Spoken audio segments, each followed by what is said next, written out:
السلام علیکم، آپ دیکھ رہے ہیں کھری بات لقمان کے ساتھ. میرا نام مبشر لقمان ہے اور آج ایک انتہائی اہم موضوع کے اوپر پروگرام کرنے، بلکہ اس سلسلے میں 2 پروگرامز ہم نے کرنے. ایک آج دیکھیں گے آپ اور ایک کچھ دن میں دیکھیں گے.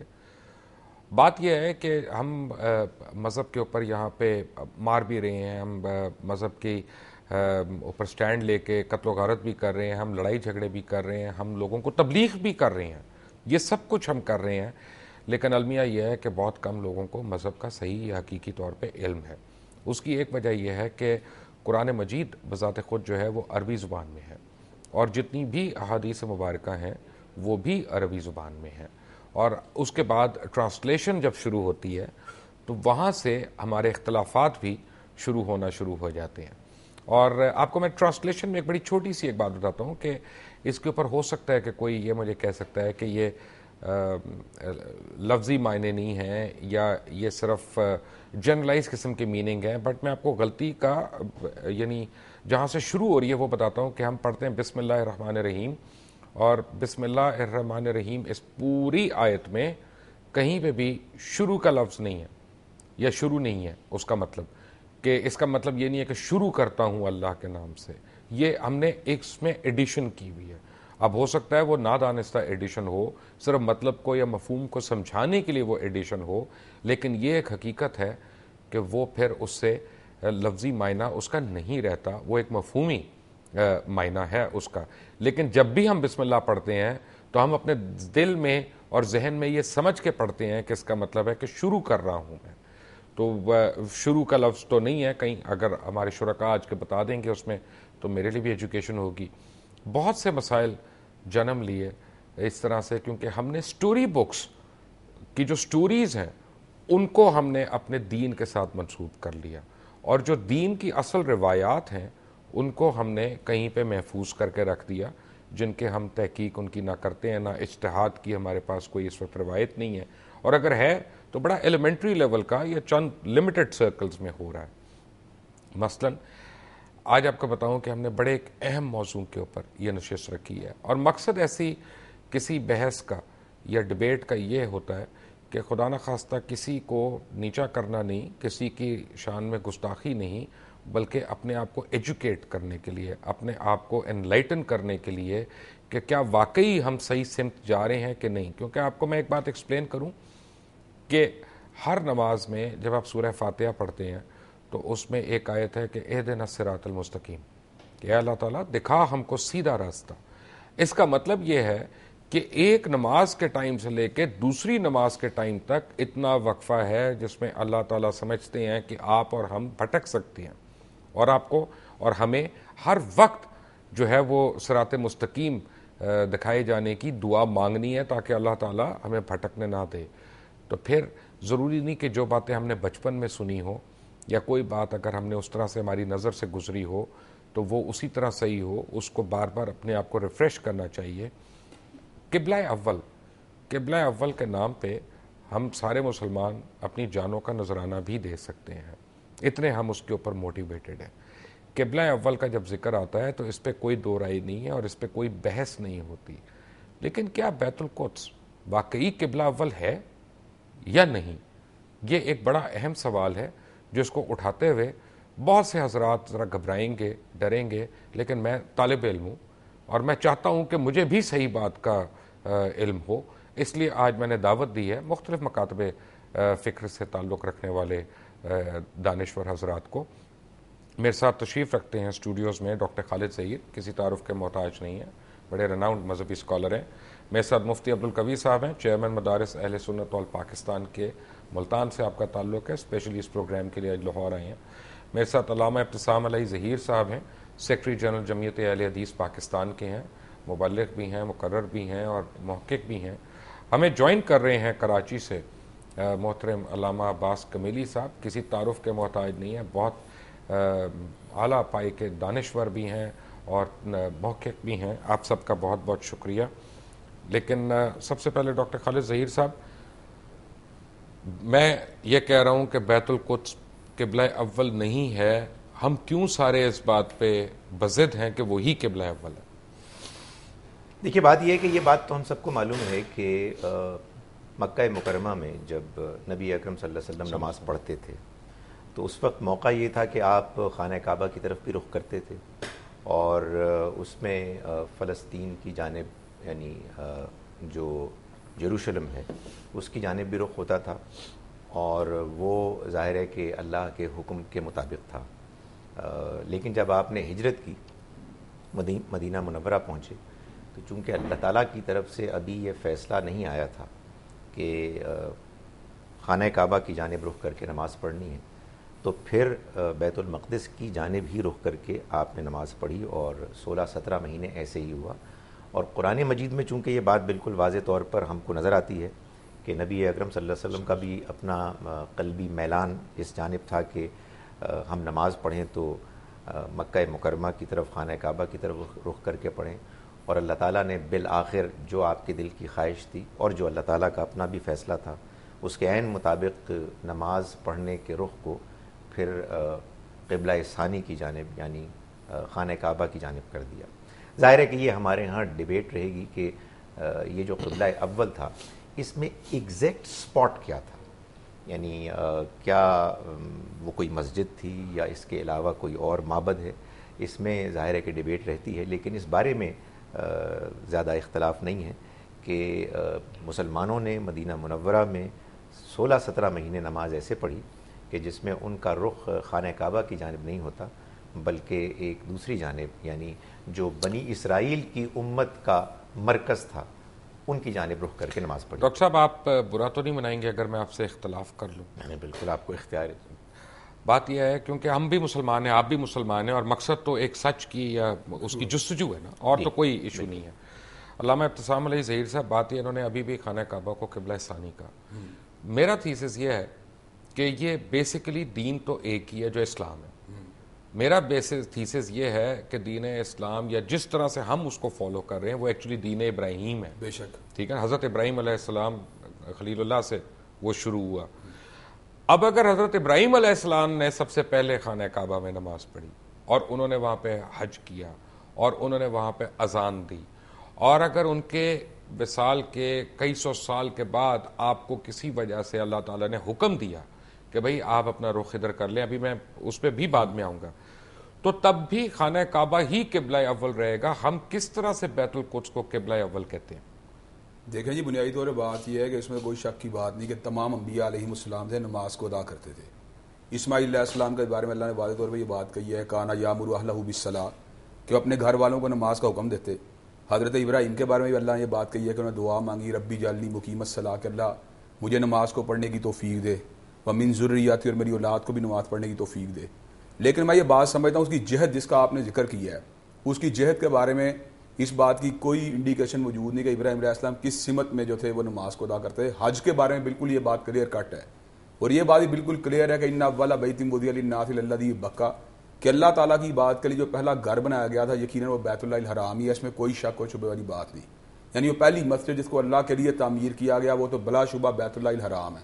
لیکن جہاں تک تعلق ہے اس بات کا کہ حضرت رسول اللہ صلی اللہ علیہ وسلم کے ہین حیات پہلا قبلہ کہاں تھا، مسلمان پہلے کہاں پہ نماز پڑھتے تھے؟ میں تو کہہ رہا ہوں کہ اسلام میں قبلہ اول جو ہاں، ہے، اسلام کی بات ہو رہی ہے، حضرت رسول اللہ صلی اللہ علیہ وسلم پیغمبر اسلام تو ابراہیم علیہ السلام بھی تو اسلام ہی لائے بالکل تھے نا؟ بالکل مسلمان ہیں ہم، نہیں تو اسلام لائے تھے نا؟ بالکل بالکل اسلام لائے تھے۔ تو پھر تمام ٹھہرے ایک منٹ، تمام انبیاء کا مذہب اسلام ہے، چاہے وہ ابراہیم علیہ السلام ہو، چاہے حضرت عیسیٰ علیہ السلام ہو، چاہے موسیٰ علیہ السلام ہو۔ لیکن جب ہم تھیولوجی کے اختلاف کی بات کرتے ہیں تو عیسائی اپنے آپ کو مسلمان نہیں کہتے۔ ایسا کرتے ہیں کہ پہلے نبی سے پہلے قبلے کی طرف آتے ہیں، جی، ٹھیک ہے نا؟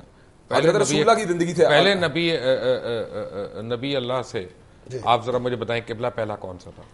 بسم اللہ الرحمن الرحیم۔ آپ کی جو گفتگو ہے اس کی دو حیثیتیں یا دو جہتیں ہیں، اس حوالے سے کہ بیت اللہ جو ہے ان اول بیت وضع للناس للذی ببکہ، اس سے معلوم ہوا کہ قبلہ اول وہ بیت اللہ ہی ہے، اور اس حوالے سے بھی کہ حضرت آدم علیہ السلام سے لے کے حضرت موسیٰ علیہ السلام تک جو قرآنی آیات جہاں ان کے اسلام کی بات آئی کہ فلما اسلم یا انی اسلمت لرب العالمین، جتنی بھی قرآنی آیات آئی ہیں ان سب میں اسلام کی نسبت انبیاء کی طرف کی گئی ہے۔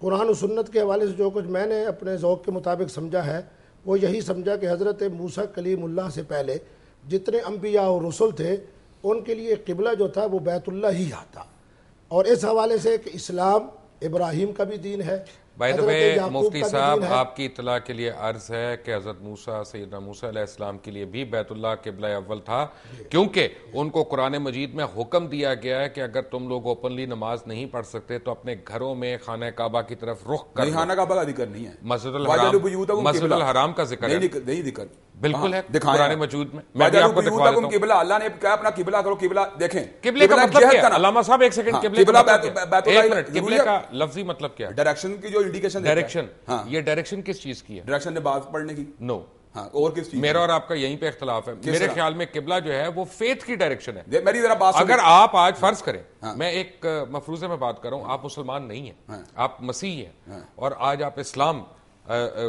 لے آتے ہیں، آپ کلمہ کو ہو جاتے ہیں، تو میری نظر میں اللہ تعالیٰ نے آپ کا قبلہ بدل دیا۔ ٹھیک ہے، بالکل صحیح کہا، ٹھیک ہے نا، فیتھ کی ڈائریکشن بدل اب ذرا بات سنیں، پھر اب آپ کی ڈیبیٹ سے میں نئی بات نکالنے لگا ہوں۔ اللہ نے پھر یہ قرآن میں کیوں بات کی، سایقول السفہاء من الناس ما ولاھم عن قبلتہم التی کانوا علیہا، کہ بیوقوف لوگ یہ بات کہتے ہیں انہوں نے اپنا قبلہ بدل لیا ہے۔ اس کا مطلب پہلے بیت اللہ الحرام قبلہ رسول اللہ کی زندگی میں کم از کم نہیں تھا۔ اگر وہ رسول اللہ کی زندگی میں قبلہ تھا، اگر رسول اللہ کی زندگی میں قبلہ تھا، میں نے تو یہ اللہ نے بات کیوں کہی؟ میں کہہ رہا ہوں کہ پہلے نبی سے لے کے قبلہ ایک تعین ہو گیا۔ اب ذرا ٹھہریں، اب آپ نے کہا وجعلوا بیوتہم قبلہ، بیت اللہ الحرام کا ذکر ہے، یہ بتائیں آپ کہاں پہ ذکر ہے؟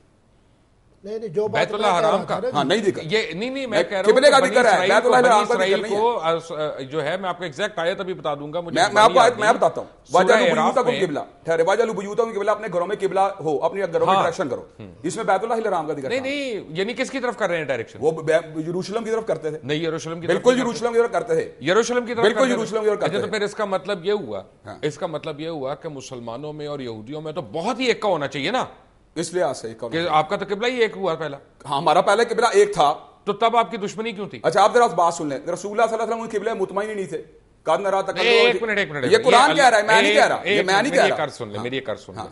ایک عام بچے کو جو 10 سال کا ہو، اس کو سمجھانے کی غرض سے مجھے بتائیں کہ اللہ تعالیٰ کا ایک حکم واجب ہوگا یا کسی اور کا؟ اللہ کو حکم واجب ہوگا، تو پھر تو نبی علیہ السلام نے کیا کیا؟ اللہ نے کیا حکم دیا؟ اللہ نے کیا حکم دیا؟ میں آپ سے ایک چھوٹی عرض کرنا چاہتا ہوں کہ حضرت رسول اللہ صلی اللہ علیہ وسلم اللہ سے ریکویسٹ کر رہے ہیں، قد نرا تقلب وجهک فی السماء فلنولینک قبلۃ ترضاها۔ میں آتا ہوں اس پہ، میں کمیلی صاحب کو بھی شامل گفتگو کر لوں۔ علامہ عباس کمیلی صاحب، تھینک یو ویری مچ، آپ ویٹ کر رہے ہیں اتنی دیر سے۔ مجھے یہ بتائیے گا کہ بیت القدس قبلہ اول نہیں ہے تو پھر ہم کیوں بزد ہیں کہ یہی قبلہ اول ہے، اور اس کے اوپر سارے ہماری کاپی رائٹس وائلیشن شروع ہو جاتی ہے؟ بسم اللہ الرحمن الرحیم۔ یہ تو جیسا کہ ابھی آپ گفتگو فرما رہے تھے ان دونوں محترم علماء کرام سے کہ رسول اللہ نے ایک عرصے تک 17 مہینے تک ہجرت کے بعد بھی بیت المقدس کی طرف رخ کر کے نماز پڑھی ہے، لہذا وہ قبلہ تو تھا ہی مسلمانوں کا۔ اب اول اور ثانی کی بات آپ چھوڑ دیں، وہ بھی قبلہ رہا ہے مسلمانوں کا۔ میری تو بات یہ ہے، اور یہ تو ایک ٹیکنیکل گفتگو ہے کہ یہ اول اس کو کہیں اور اس کو ثانی کہیں، یہ ڈزنٹ میٹر، لیکن قبلہ رہا ہے مسلمانوں کا۔ مسلمان بیت المقدس کی طرف رخ کر کے نماز ٹھیک ہے علامہ صاحب، آپ نے بالکل کلیئر کر دی اپنی بات۔ میں جب بریک سے آؤں گا تو میں آپ کو بتاؤں گا کہ یہ ٹیکنیکل ایشو کیوں اہم ایشو ہے، کیونکہ جب میرا بچہ اگر سکول جاتا ہے، میں اپنے بچے کی بات کر رہا ہوں، اور اس کو پڑھایا جاتا ہے کہ قرآن میں حابیل اور قابیل کا نام ہے، یا قرآن میں اما حوا کا ذکر ہے جو کہ مجھے نہیں نظر آیا پورے قرآن میں، تو یہ ٹیکنیکل چیز بہت ہی اہم ہو جاتی ہے کہ ہم کس قسم کا مذہب اپنے بچوں کو پڑھا رہے ہیں۔ All of that after break, take a break.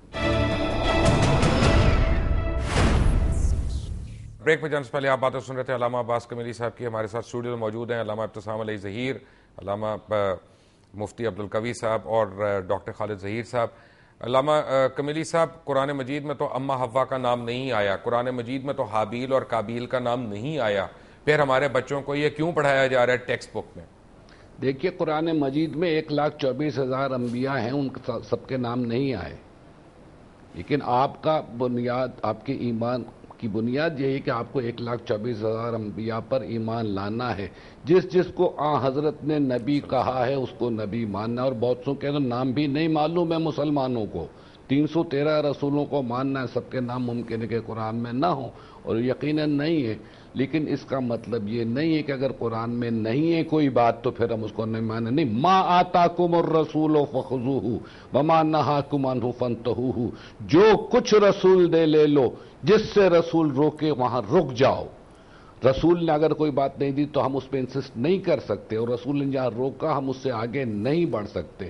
اور رسول نے خود 17 مہینے چونکہ ہجرت کے بعد بھی نہ کہ صرف مکے میں بیت المقدس کی طرف رخ کر کے نماز پڑھی ہے، اور تمام مسلمانوں قبلہ اول تو نہ ہوا نا جی، پھر بھی وہ قبلہ اول تو نہ ہوا، پھر اس بات قبلہ تو ہے بہرحال. یہ نہیں ایک بہرحال کی بات نہیں قبلہ ہے. میں بالکل اگر امت محمدیہ کی بات کریں، امت محمدیہ کا پہلا قبلہ وہی میں کہہ رہا ہوں قبلہ ضرور ہے، میں یہ کہہ رہا ہوں قبلہ ثانی ہے. کس طرح قبلہ ثانی؟ اس لیے کہ پہلے بیت اللہ قبلہ اول ہے. امت محمدیہ قبلہ اول پھر یروشلم ہی. میں اس بارے میں جو بات عرض کر رہا تھا نا درمیان میں، بات یہ ہے کہ ایک حوالے سے آپ کی جملہ بھی درست ہے، ایک حوالے سے میرے بھائی کا جملہ بھی درست ہے.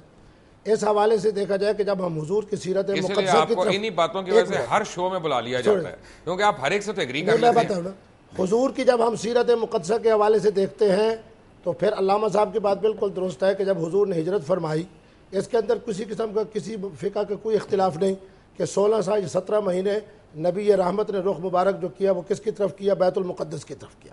اس کے بعد جو آیات مقدسہ پڑھی گئیں، قد نرا تقلب وجہک فی السماء، اس کے بعد حضور کی جو خواہش مجھے بڑی ایک حیرانی منٹ، ایک اور بات میں ہو ایک بات رہی عرض کر ہے، رہا ہوں. آپ لوگ نہیں، اپنے ایک بات. ناظرین کو ایک بات جو آپ نہیں بتا رہے ہیں جی بس سارے کے سارے معذرت کے ساتھ، ڈاکٹر صاحب آپ بھی اگر آپ شامل گفتگو ہو جائیں بالکل ہو جائے گا، کہ یہ جو ہے جس وقت کا جس زمانے کا یہ لوگ ذکر کر رہے ہیں بیت القدس نہیں تھا، وہاں پہ ٹیمپل آف سولومن تھا اس وقت، یروشلم جس کی انہوں نے بات کی. بالکل بیت القدس جو ہے وہ حضرت عمر فاروق نے اس کو تعمیر کرایا تھا، اس سے پہلے مسلمانوں ان کے قبضے میں ہی نہیں تھا، وہ مسجد نہیں تھی، وہاں پہ ٹیمپل تھا. آپ ذرا بات سن لیں، جس طرح ہمیں پہلے امتوں کو مسلمان قرار دیا، اس طرح میرا یہ تھیسس تھا یہاں پہ کہ سابقہ امتوں کی ہمیں مسجد بالکل انکار نہیں کر رہا، مسجدیں تھیں نا، میں بالکل انکار نہیں کر رہا، میں بالکل انکار نہیں کر رہا، وہ ٹیمپل آف سولومن. آپ ذرا ٹھہریں، قرآن سے کیا کہتا ہے؟ ایک منٹ مبشر بھائی، قرآن سے کیا کہتا ہے اس جگہ؟ قرآن کیا کہتا ہے؟ قرآن کو مسجد اقصیٰ کہتا ہے. سبحان الذی اسریٰ بعبدہ لیلا من المسجد الحرام الی المسجد الاقصی الذی بارکنا حولہ. اللہ کہتا ہے پاک ہے وہ ذات جس نے اپنے بندے کو بیت اللہ سے اٹھایا اور سے نے بیت المقدس میں یا مسجد اقصیٰ میں پہنچایا. اس کا مطلب قرآن نے اس کو جب مسجد اقصیٰ کہا تو ہم اس کو کس طرح ڈینائی کر سکتے ہیں؟ میں ڈینائی نہیں کر رہا، میں آپ کو بتا رہا ہوں کہ جو حقیقی بلڈنگ تھی وہ کس مقصد کے لیے کس نے تعمیر کرائی؟ حضرت سلیمان نے تعمیر کرائی اللہ کی بات کے لیے، اس کا نام مسجد اقصیٰ ہے. اس کو عام طور پہ عام فہم میں ٹیمپل آف سولومن کے نام سے یاد کیا جاتا ہے. قرآن سے مسجد اقصیٰ کہتا ہے. فائن، وہ قرآن تو بعد میں آیا نا اس کے. ہاں ٹھیک ہے، حضرت سلمان علیہ السلام اس کا مطلب رسول اللہ کس کا ذکر فرمایا؟ ہمارا جو ہے نا اسٹیٹمنٹ کا ریفرنس پوائنٹ کیا ہے؟ اگر ہم یہ کہہ رہے ہیں کہ بالکل ابتدا سے جن کو بھی اللہ تعالیٰ نے اپنے آسمانی وحی سے اپنے دین سے نوازا وہ کس گھر کی طرف رخ کرتے تھے، تو آپ کی بات بالکل صحیح ہے کہ وہ خانہ کعبہ بیت اللہ تھا. لیکن یہ بات بھی اپنی جگہ پہ بالکل درست ہے کہ نبی اکرم صلی اللہ علیہ وسلم جب دنیا میں تشریف لائے تو اس موقع پر آپ سے اللہ تعالیٰ نے یہ تقاضا کیا کہ وہ بیت المقدس کی طرف رخ کر کے نماز پڑھیں. اس لیے یہ ڈیپینڈ کرتا ہے کہ آپ کا سٹیٹمنٹ کے موقع پر ریفرنس پوائنٹ کیا ہے. ایک اینگل سے دیکھیں، حضور صلی اللہ علیہ وسلم کا جب دور تھا تو اس وقت یہ جس کو آپ بیت القدس کہہ رہے ہیں وہاں پہ چرچ بنا ہوا تھا اور وہاں پہ عیسائیوں کا قبضہ تھا. ایک منٹ ٹھہرے، وہی بات آ گئی، اس کو اللہ کیا کہہ رہا ہے؟ نہیں میں مان رہا ہوں، اچھا چلو امینڈمنٹ ہوگی نا اس چیز. دیکھیں ایک آپ ذرا ٹھہریں، بڑا بدنصیب انسان ہوگا، بڑا بدنصیب انسان ہوگا جو اللہ کے احکامات کو نہ تسلیم. آپ ذرا ٹھہریں لقمان بھائی، عرض تھوڑی سی کرنی ہے. مقصود ہے کیا بیت اللہ الحرام میں بتوں کی پوجا ہوتی تھی کہ نہیں اس وقت؟ ہوتی تھی. اس کا مطلب ہے خانہ خدا کو اور بت قدا بنا دیا گیا یا مسجد کو چرچ بنا دیا گیا، اس سے فرق نہیں پڑتا. بات یہ کہ اللہ تبارک و تعالیٰ فرق جس بات کا پڑتا ہے، میں جس بات کی بات کر رہا ہوں، علامہ عباس کمیلی صاحب اگر آپ کو میری آواز آ رہی ہے، فرق اس بات کا پڑتا ہے کہ جب ہم یعنی قبلہ جسے میں کہہ رہا ہوں ڈائریکشن آف فیتھ ہے، یہ ڈائریکشن یعنی فزیکل ڈائریکشن شاید نہ ہو ایک لفظی سینس میں، جب ہم قبلے سے شروع ہوتے ہیں اور اپنے مذہب کی ہم جب اس میں آتے ہیں انیکڈوٹس کے اندر جب آتے ہیں تو ان کو جن چیزوں کو ہم قرآن مجید سے منسوب کر دیتے ہیں اور ان کا اس میں ذکر نہیں ہوتا، وہ ببلیکل سٹوریز ہوتی ہیں جن کو ہم نے اٹھا کے یہاں پہ کر لیا ہوتا ہے، کیونکہ ہمارے جیسے کسی شخص نے کتاب لکھ کے اس کو صحیح قرار دیا ہوتا ہے تو وہیں سے ہماری ڈسٹورشن شروع ہو جاتی ہے. کیا میں صحیح کہہ رہا ہوں کہ غلط کہہ رہا ہوں؟ یہ آپ کی بات بجا ہے بڑی حد تک، لیکن اس میں تو کوئی اختلاف نہیں ہے نا کہ رسول اللہ نے صحابہ کے معیت میں صحابہ ان کے پیچھے نماز پڑھتے تھے اور وہاں پر انہوں نے اس بیت المقدس کی طرف رخ کر کے نماز پڑھی ہے، اور آج بیت المقدس ہمارے لیے اتنا ہی مقدس ہے، ایک مقدس مقام ہے، اس کے تقدس سے تو کوئی انکار نہیں کر سکتا، خواہ اس پر یہودیوں کا قبضہ ہے یا عیسائیوں کا قبضہ ہے یا مسلمانوں کے تصرف پر ہے۔ اگر آپ میری بات برا نہ منائیں تو حج بھی سنت ابراہیم ہے جس کو ہم کر رہے ہیں، اور حضور صلی اللہ علیہ وسلم نے بھی سنت ابراہیم پوری کی ہے۔ بالکل، حضرت بھی ملت ابراہیمی پر تھے، جی ہاں، ظاہر ہے کہ یہ ناٹ کہ اس کو ڈینائی نہیں کر سکتے، علامہ صاحب اور ایک چھوٹی سی اسلام تو بریک، ہے شروع سے چلا ہوا۔ ایک چھوٹی سی بریک کے بعد میں آپ کے پاس واپس آتا ہوں، take a break. Welcome back from the break. Allama Abbas Kumaili صاحب، آپ بریک پہ جانے سے پہلے کوئی گفتگو فرما رہے تھے۔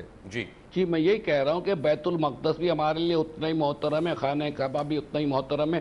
آج بیت المقدس پہ یہودیوں کا قبضہ ہے، اور میں اس مقام پر حیران ہوں کہ مسلمانوں میں کتنی بے حسی پائی جا رہی ہے بیت المقدس کے تعلق سے، کہ اس کی بازیابی کے لیے اور اس کی آزادی کے لیے کہیں سے کوئی آواز بلند نہیں ہو رہی۔ مسلمان تو خانہ کعبہ کی بازیابی کے لیے آواز نہیں بلند کر سکتا۔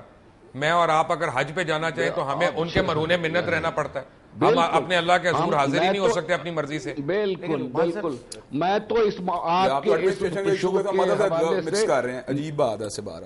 جی جی، لیٹس بی فیئر، لیکن بات یہ ہے کہ ہم کو سعودی، جی ایک منٹ علامہ صاحب کی بات ختم ہو جائے۔ جی، میں تو یہ مطالبہ کروں گا یہ تمام مقدس مقامات جو ہیں ان کو آزاد شہر قرار دیا جائے، وہ بیت المقدس ہو یا خانہ کعبہ ہو یا مدینہ منورہ ہو یا اور مقدس مقامات کربلا معلیٰ ہو، نجف ہو، ان سب کو تمام مسلمانوں کے آزاد شہر قرار دیا جائے۔ یہاں کسی ایک کی حکمرانی نہ ہو جو دوسرے کو روکے کسی اپنے طریقے سے عبادت بجا لانے پر۔ عباس صاحب، میرا یہ خیال ہے کہ اسرائیل ہم کو اگر یروشلم بیت المقدس میں آنے سے روکتا ہے، یہ ایک بالکل ڈیفرنٹ ایک سینیریو ہے۔ سعودی عربین گورنمنٹ کوئی آئیڈیل نہیں ہے، لیکن بہرحال کچھ مجبوریاں ہیں۔ آپ تمام مسلمانوں، میں گزارش کرتا ہوں تمام مسلمانوں کو اگر کہیں گے کہ آپ ایک سال سارے جا کے حج کریں تو ایڈمنسٹریٹولی وہ ممکن نہیں ہوگا۔ یہ میں آپ کی بات سے ایگری کرتا ہوں کہ یہ جو ویزا کی جو وہ ہیں کنڈیشنز، یہ بالکل ریسٹرکشنز ختم ہونی چاہیے، جس کے نتیجے میں یہ ہو رہا ہے کہ کچھ مسلمان ممالک ہیں جو انتہائی امیر ہیں اور کچھ ہیں کہ جو انتہائی غریب ہیں۔ آئی تھنک اس پر ہمیں سب کو آواز بلند کرنی چاہیے، مگر let's be fair, let's be ایک بات کہ ہم حج نہیں کنڈکٹ کر سکتے۔ نہیں، let's be fair as well. حج کو ایک بہت بڑا بزنس بنایا ہوا ہے خود سعودیز نے، رائٹ، اور تمام مسلمانوں نے جو اس سے منسلک ہے، اس پہ بھی کرٹیسزم۔ میں عبادت کرنا چاہ رہا ہوں، آپ میرے اوپر کاروبار کر رہے ہیں۔ بالکل ایک منٹ، لیکن بات آپ نے کشتی میں جائے کرنی ہے یا بحری جہاز میں، ٹکٹ تو دینی پڑے گی آپ کو کہ نہیں خریدنی پڑے گی؟ نہیں، اس کے بارے میں کے سامنے ایک منٹ، اللہ نے کیا یہ بات شروع ہو جائیں لقمان بھائی، یہ اللہ نے بات کہی ہے کہ للہ علی الناس حج البیت من استطاع الیہ سبیلا، دادے راہ کا ذکر اللہ نے کیا ہے۔ اب آپ یہ بتائیں اگر 50 لاکھ لوگوں کو میں نہیں کیا جا سکتا، جہاں پہ وہاں پہ کہا جائے 10 کروڑ لوگ آ جائیں، میرا خیال ہے یہ آپ فرسٹ کم فرسٹ بیسس پہ تو کر سکتے ہیں، ہر بندے کو موقع ملنا چاہیے۔ آپ یہ بتائیں ایماندارانہ بات کرنی چاہیے، شیعہ سنی دیوبندی اہل حدیث بریلوی کی بیدے میں کوئی تفریق ہے دینے میں؟ یہ بتائیں آپ بات۔ نہیں، اس کے بارے میں میں کوئی تفریق نہیں ہے اس بارے میں۔ ہم نے جو موضوع شروع کیا تھا قبلہ اول کا، اگر اس کی بعد ہم اس موضوع کی طرف آئے ہیں، میں آپ کی اس بات کی تائید کرتا ہوں کہ اگر صرف ٹکٹ لے کر حرمین شریفین کی حاضری ہوتی تو پھر تو یقیناً کسی قسم کا کوئی اعتراض نہیں تھا۔ دنیا کے اندر سب سے مہنگی ترین رہائش اس وقت ہوتی ہے جب ماہ رمضان المبارک ہو اور اسی طرح حج ہو، اور وہاں جو معلمی فیس کے حوالے سے وہاں جو ٹیکس وصول کیا جاتا ہے، وہاں کی ٹرانسپورٹیشن کے نام سے جو کچھ ٹیکس وصول کیا جاتا ہے، میں یہ سمجھتا ہوں کہ غریب ممالک بنگلہ دیش ہے، پاکستان ہے، ان حجاج کے لیے جس طرح کا ظلم روا رکھا ہے حکومت سعودیہ نے، اس کی جتنی مذمت کی جائے وہ کم ہے۔ نہ اس کا اسلام سے تعلق ہے۔ میرا جو تھیسس ہے وہ ذرا سا ایک پہلی والی بات کی طرف واپس آتے ہیں، پہلی والی بات کی طرف واپس آتے ہیں۔ میں علامہ عباس کمیلی صاحب، علامہ ابتسام علی ظہیر صاحب اور مفتی عبدالقوی صاحب اور ڈاکٹر خالد ظہیر صاحب اور آپ لوگوں سے میں بہت ادب کے ساتھ، تمام ناظرین جو اس پروگرام کو دیکھ رہے ہیں، مجھے پتا ہے میری بات سے بڑا دکھ ہونا ہے لوگوں کو، میں پہلے بھی کر چکا ہوں ایک بات۔ یہ شروعات جو میں سمجھ رہا ہوں کئی چیزوں کی جہاں پہ شروع ہوئی، یہ اس وقت ہوئی جب بارنبس کا بائبل، اس کا اردو ترجمہ مارکیٹ میں آیا، اور اس ترجمے کا مقدمہ جو ہے وہ مولانا سید ابو الاعلیٰ مودودی صاحب نے لکھا. اس کا مقدمہ بارنبس کے بائبل کا مولانا مودودی صاحب نے لکھا, اور وہ آج بھی آپ کو کراچی, لاہور اردو بازار میں آپ کو ملے گی, پبلش ہو رہی ہے. اس کی رائلٹیز بھی آتی ہیں, کہاں کہاں جاتی ہیں یہ بھی آپ پتہ کر سکتے ہیں. جب اس کا مقدمہ لکھ دیا گیا اور اس کو صحیح اور صادق ثابت کر دیا گیا صرف اس بنیاد پہ کیونکہ وہ ایک ایسا بائبل ہے یا ایسا ایک ترجمہ ہے جس پہ حضور اکرم صلی اللہ علیہ وسلم کے ظہور کی نشاندہی کی گئی ہے یا اس کی پیشن گوئی کی گئی ہے, تو اس کی وجہ سے اس میں جتنی بھی سٹوریز تھی, ایڈم ایو, کین ایبل, یہ ساری کسی نہ کسی طرح ہماری ٹیکسٹ بکس میں پرمیٹ کر گئی وہاں سے, کیونکہ اس کو ہم نے صحیح قرار دے دیا وہاں پہ. اب سوال یہ ہے کہ ہمارے علماء کرام کیوں یہ تفریق نہیں کرتے, قرآن اور سنت کی روشنی میں کیوں تبلیغ نہیں ہوتی, سٹوری ٹیلنگ ہمیں کیوں کرنی پڑتی ہے, اضافی سٹوری ٹیلنگ لے کے, اور وہیں پہ میں سمجھتا ہوں کہ ہمارا ایک اصل مسئلہ شروع ہو جاتا ہے. علامہ صاحب دیکھیں یہ بنیادی طور پہ بات یہ ہے کہ علماء, میں ان علماء کی بات کر رہا ہوں. پہلے میں نے کوئی غلط کہا؟ نہیں, بارنباس کے بائبل کی جو بات آپ نے بالکل ٹھیک بات کہی ہے. بارنباس کی بائبل کا مقدمہ بھی لکھا گیا, اس کے اوپر کمنٹری بھی لکھی گئی, اور آپ کو یہ بتاؤں بات, اس میں حرج والی بات بھی کوئی نہیں ہے. چاہے یوحنا کی انجیل کو بھی آپ کریٹیسزم کے طور پر پڑھ سکتے ہیں, اس کا مقدمہ لکھ سکتے ہیں, یہ کوئی ایسا مسئلہ نہیں. انجیل بھی باہر والے علم کا حصہ ہے اور اس کے اوپر کمنٹری ہم جاہل لوگ ہیں نا یہاں پہ. اب ذرا بات سنیں. رہی یہ بات کہ کوئی ایسی باتیں جو بائبل اور قرآن میں مشترکات ہیں تو قرآن نے ان کو ڈوز کیا ہے.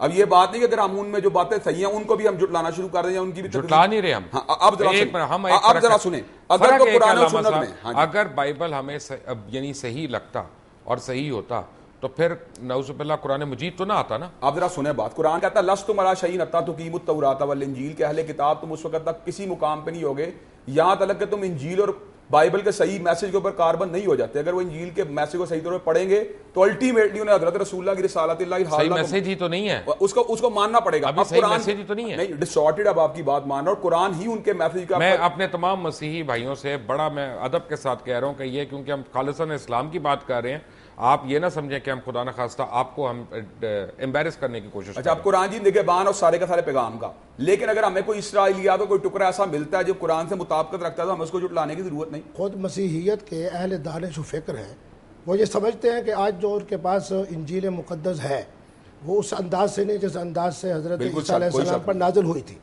آپ کی یہ بات بالکل درست ہے کہ اگر ہم کسی ایسے ترجمے کے بارے میں ہمارے بر صغیر کا کوئی مستند عالم دین اس پر مقدمہ لکھیں گے تو آنے والی جو مسلمانوں کی نسل ہوگی وہ یہ سمجھے گی کہ یہ چونکہ انجیل مقدس جس پر فرام مستند عالم دین نے مقدمہ لکھا ہے, جو کچھ اس کے مندرجات ہیں, جو کچھ اس کے اندر تحریر ہے وہ درست ہے.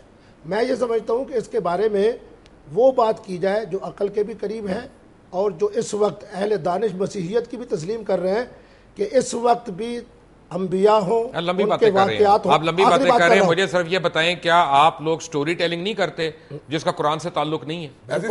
سمپل سی بات کریں نا, بائبل کا مسئلہ نہیں. ایک سمپل بات کریں نا, ذرا میری بات کا ہاں یا نہ میں جواب دے دیں کہ میں غلط کہہ رہا ہوں صحیح کہہ رہا ہوں. اسلام کے اندر قرآن اور سنت ہے نا, سٹوریز آپ کتنی سنا رہے ہوتے ہیں. نہیں, باقی اس کے علاوہ جو سٹوریز ہیں. دیکھیں یہ جو آپ نے بات کی ہے اس میں کسی حد تک صداقت ہے.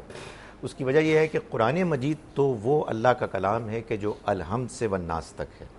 اس میں جو بات بیان ہوئی ہے وہ اللہ کا کلام ہے, وہ کسوٹی ہے, وہی ہے کہ جو ہر علم پر حاکم ہے. اس کے سمجھنے میں, اس کی تشریح میں اگر ہمیں کہیں اور سے معلومات ملے گی تو اگر وہ قرآن کے مطابق ہے, اس سے ٹکراتی نہیں ہے تو ہم اختیار کریں گے, لیکن ایک فرق کے ساتھ کہ ایک چیز وضاحت ہے اور ایک چیز اصل ہے.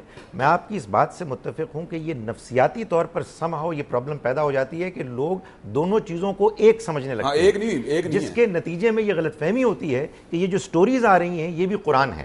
حالانکہ یہ بار بار بتانا چاہیے کہ قرآن صرف وہ ہے کہ جو اللہ کا کلام الحمد سے والناس تک ہے, اس کو غور سے پڑھنا چاہیے, اس پر تدبر کرنا چاہیے, ہر سٹوری کو, ہر وضاحت کو, ہر تفسیر کو اس کی روشنی میں دیکھنا چاہیے, اس کے سیاق و سباق میں دیکھنا چاہیے. بالکل یہ اس میں کوئی شک. ایک چھوٹی سی بریک کے بعد آتے ہیں یہاں پہ. Take a break. Welcome back from the break. اور بریک پہ جانے سے پہلے آپ ڈاکٹر خالد ظہیر صاحب کی گفتگو سن رہے تھے.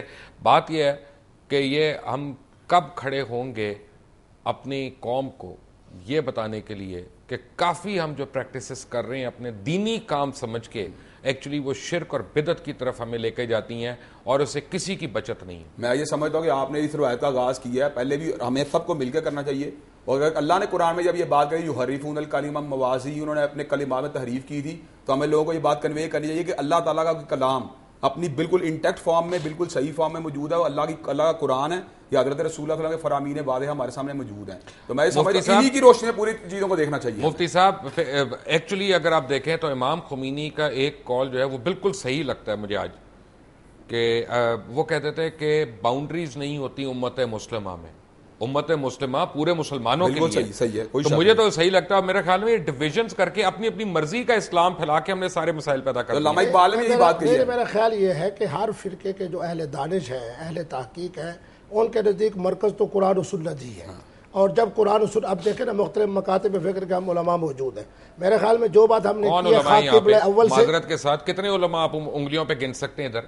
نہیں, جو اعلی دانش ہے, جو آپ لوگ ادھر ٹوپی پہن لیتے اس کو آپ عالم کہہ دیتے ہیں. نہیں, میں وہی بات میرا کر رہا دل ہوں کرے میں آج اپنے کارڈ پہ مفتی لکھوا لوں, ہر آدمی مجھے مفتی کہنا شروع ہو جائے گا. میں نے ایک اہل فکر کی بات کی تھی, میں نے جو جملہ کہا تھا نا کہ اہل فکر, اہل دانش اور اہل تحقیق علماء حاجز مکتب فکر سے میں آپ کو تعلق بتاؤں رکھتے ایک ہو. بات, میرا تو آپ لوگوں سے یہ بھی اختلاف ہے جب آپ اپنے آپ کو مولانا کہلاتے ہیں. میرے نزدیک تو آپ کو مولانا کہنا شرک ہے. نہیں, وہ آپ مولانا کا مطلب ہے میرے مولا, ہمارے مولا. میں تو نہیں کہہ سکتا آپ کو. لیکن اس لیے میں نے اپنے لفظ کے ساتھ, اگر لفظ مفتی میرے ساتھ لگایا جاتا ہے اور میں خوش ہوتا ہوں, تو اس کا معنی یہ ہے کہ حقیقت کے قریب ہے. علامہ کمیلی صاحب, کیا آپ امام خمینی کی اس بات سے اگری کرتے ہیں کہ امت مسلمہ میں جب باؤنڈریز اور ڈویژنز ہوتی ہیں تو وہیں پہ اختلاف پیدا ہوتا ہے؟ بالکل صحیح ہے, یہ باؤنڈریز ختم ہونی چاہیے, یہ باؤنڈریز نہیں ہونی چاہیے. اور پھر میں نے اپنی اس بات کو دہراؤں گا کہ یہ جو خانہ کعبہ ہے, بیت المقدس ہے, یہ جتنے مقدس شہر ہیں, ان سب میں ایک تمام امت مسلمہ, تمام اسلامی ممالک کی مشترکہ حکمرانی ہونی چاہیے, اور کسی فرقے پہ کسی قسم کا جبر نہیں ہونا چاہیے. ابھی جو آپ نے خانہ کعبہ کی بات کی, مدینہ منورہ آپ جائیں, کیا آپ کو جنت البقیع میں آسانی سے داخل ہونے دیا جائے گا؟ کیا آپ کو آپ کے عقیدے کے مطابق سلام اور زیارت کرنے کی اجازت دی جائے گی؟ کس طرح سے آپ کو روکا جاتا ہے, کس طرح سے ہیوملیٹ کیا جاتا ہے, اور وہ اس کو اسلام سمجھتے ہیں. میں سمجھتا ہوں کہ میرے نزدیک قبور پہ جا کر کے اہل بیت کو اور اصحاب رسول کو اور ازواج رسول کو سلام کرنا اور زیارت پڑھنا عین اسلام ہے, خلاف اسلام نہیں ہے. لیکن مجھے کیوں روکا جاتا ہے؟ ڈاکٹر صاحب یہاں پہ ایک پرابلم ہے. نقطہ ایڈ کرنا چاہتا ہوں. انہوں نے کہا بیت اللہ شریف اور مدینہ شریف کو ایک امت کی ایڈمنسٹریشن میں لے کرنا چاہیے, تو پھر ان کو چاہیے کہ حیائے خلافت کی بات کریں, پوری امت کو پولیٹیکل ایڈمنسٹریشن میں لے کے آئے, پوری امت کی پولیٹیکل ایڈمنسٹریشن کی بات کریں. ایک سوال پیدا ہوتا ہے کہ نعوذ باللہ, اگر میں یہ کہتا ہوں کہ جی آپ شرک کر رہے ہیں, یہ آپ غلط کر رہے ہیں اور یہ نہیں کرنا, یا یہ اللہ کو پسند نہیں, یا یہ اللہ کو پسند ہے, جب میں اس طرح کے فتوے خود سے لگانا شروع ہو جاتا ہوں, تو ٹیکنیکلی تو نعوذ باللہ اگر دیکھا جائے تو خود انسان شرک کرنے کا مرتکب ہو گیا نا. دیکھیں میں آپ سے گزارش یہ تو پرابلم ہے کہ آپ جس کو شرک سمجھتے ہیں وہ میرے نزدیک شرک نہیں ہے. صحیح کہہ رہے ہیں, میں یہی کہہ رہا ہوں کہ یہ میرا اصل میں سوال جو ہے ڈاکٹر صاحب سے, میں ریفریز کر لیتا ہوں کہ کیا ہمیں یہ چیزیں چھوڑ نہیں دینی چاہیے کہ اللہ تعالیٰ فیصلہ کریں گے کہ کون جنتی اور کون نہیں ہے؟ میرا اور آپ کا فیصلہ تو نہیں ہے. بالکل صافی سر. اس معاملے میں یہ ایک انتہائی ضروری امر ہے کہ ہم اپنے علماء کے پروڈیوس کرنے کا جو بھی نظام ہے مدارس اور دوسرے اداروں میں, ان کی ٹریننگ میں بھی اور عوام الناس کی ٹریننگ میں بھی اس بات کو انشور کریں کہ ان کو مختلف پوائنٹس آف ویو جو دین کے ہیں ان کے ہمدردی رکھنے والے لوگوں کی زبانی سنائے جائیں, تاکہ لوگ متعصب ہو کے ایک نقطۂ نظر نہ سنیں.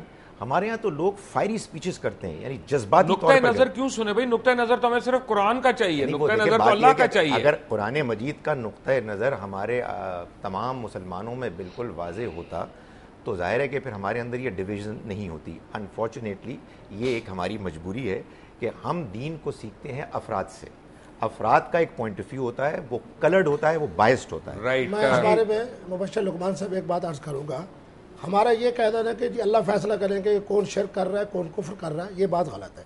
بات یہ ہے کہ جب ہم اللہ کے خلیفہ ہونے کے حوالے سے, حضور کی ختم نبوت کے بعد نیابت کے حوالے سے پھر ہمیں اعزاز دیا گیا کہ کنتم خیر امت آتے ہیں اس پہ- تأمرون بالمعروف آتے ہیں اس پہ وتنہون عن اصل میں المنکر. اس لیے ہم ڈاکٹر قرآن و خالد سنت ظہیر، کی روشنی مفتی میں کہہ عبد سکتے ہیں القوی، کہ یہ شرک ہے، علامہ یہ ابتسام کفر ہے، علی یہ ظہیر بدعت ہے اور یہ فلاں علامہ چیز ہے. عباس کمیلی صاحب، یہ سارے تو ہمارے ساتھ شامل گفتگو رہیں گے، اور ساتھ ہمیں جوائن کر رہے ہیں پروفیسر ڈاکٹر گامدی صاحب. اور اس پروگرام کا بقیہ حصہ جو ہے آپ اگلے چند دن میں ضرور دیکھ سکتے ہیں. اور جب ہم آئیں گے وہاں سے اس پروگرام میں، تو پھر آپ کو بتائیں گے کافی اور چیزیں ایسی جو ہیں ان کی اصل حقیقت کیا ہے. مثلا عذاب قبر، اس کی اصل حقیقت کیا ہے یا نہیں ہے. یہ قیامت کے بعد حساب ہونا ہے کہ مرنے کے بعد حساب ہونا ہے، اور کس طرح ہم سٹوری ٹیلنگ کے اس سحر سے نکل کر حقیقت میں آ سکتے ہیں، اور کس طرح ہم خود قرآن اور سنہ کی روشنی میں اپنی لائف لیڈ کر سکتے ہیں. انٹل دی نیکسٹ ٹائم، اللہ حافظ.